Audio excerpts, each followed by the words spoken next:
मोतियों की झालरें, हाँ। खेमे के खंभों में हीरे मोती जड़े हैं, फानूस के शीशों में सोना गड़ा है।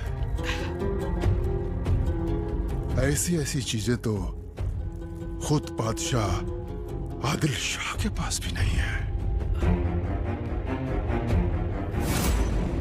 नाईक जी, आम्ही हिरोजी इंदलकरांना बोलावून धाडलंय जी त्यांच्याकडून एक उत्तम शामियाना उभारून घ्या जी आणि पाहता क्षणी आश्चर्यानं आणि मत्सरानं खानाला चक्कर येईल इतका सोन्या चांदीनं तो मढवून टाका.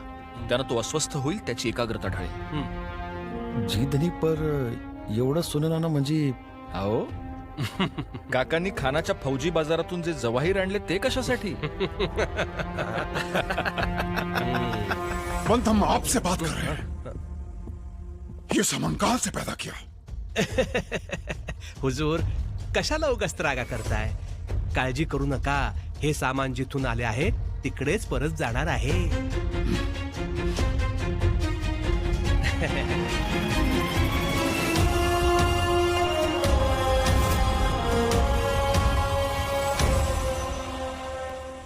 राज,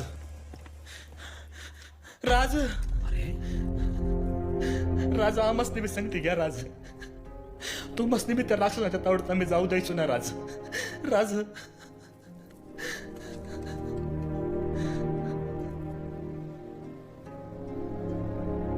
माझ्या जीवीच्या जीवलगांनो, तुमची माया, आमच्याबद्दलची तुमच्या काळजातली तळमळ आम्हाला कळते. पण आई भवानीचा संकेत लक्षात घ्या. आपल्या मावळ मुलखाच्या आर्त किंकाळ्या ऐकून तिनंच हा हिरण्यकश्यपू स्वराज्याच्या उमऱ्यावर आणून सोडलाय. आता जर आम्ही त्याला फाडला नाही तर नियती आम्हाला हसेल आणि इतिहासात आमची नोंद करंटा म्हणून होईल. असं झालं तर ते चालेल का तुम्हाला? नाही महाराज, तुम्हाला करंटा म्हणणाऱ्याची जीभ झडून जाईल. आता बहादूर लई भाऊबंद सडून कुचून गेलेली पाहिली. लेकी सुनांची आबरू चव्हाट्यावर आलेली पाहिली. पर आता पातशाही वरवंट्याच्या टिकऱ्या उडवणारा शिवशंकर तुमच्या रूपानं आमच्या मंदी आलाय. तुम्हाला कधीच अपयश येणार नाही महाराज. या म्हाताऱ्या डोळ्यात मला तुमचं यशच दिसतंय.